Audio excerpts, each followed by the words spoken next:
Please like and subscribe my new channel.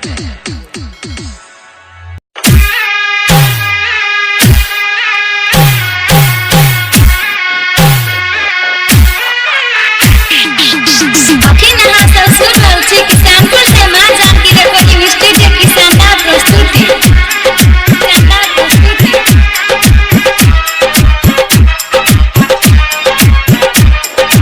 Mix by Kanchan Raj Muzaffarpur.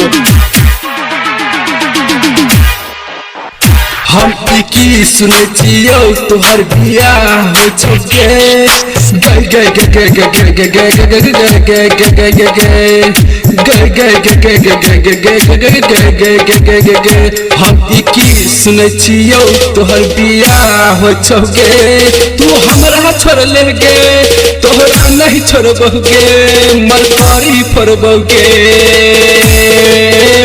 तोरा बियाह में नचबोगे तोरा बियाह में नचबोगे तोरा बियाह में नचबोगे तोरा बियाह में नचबोगे तोरा बियाह में नचबोगे तोरा बियाह में नचबोगे तोरा बियाह में नचबोगे।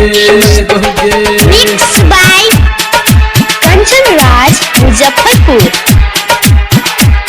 हम तोहर मरबा सजेबने गे तू माल चल हमर सबके कहबो हमके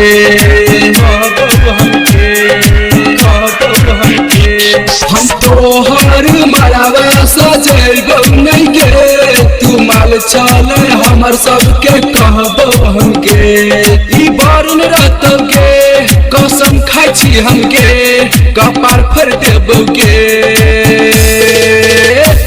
तोरा बियाह में नचबोगे तोरा बियाह में नचबोगे तोरा बियाह में नचबोगे तोरा बियाह में नचबोगे तोरा बियाह में नचबोगे। Mix by Kanchan Raj Muzaffarpur.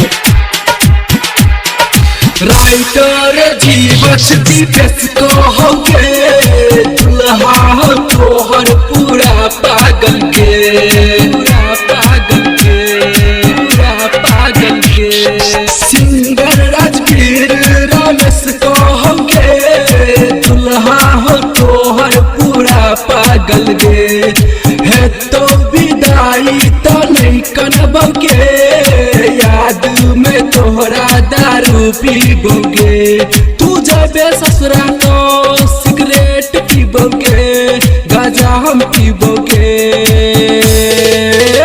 तोरा बियाह में नचबोगे तोरा बियाह में नचबोगे तोरा बियाह में नचबोगे तोरा बियाह में नचबोगे तोरा बियाह में नचबोगे। Music by DJ Dinesh Raj.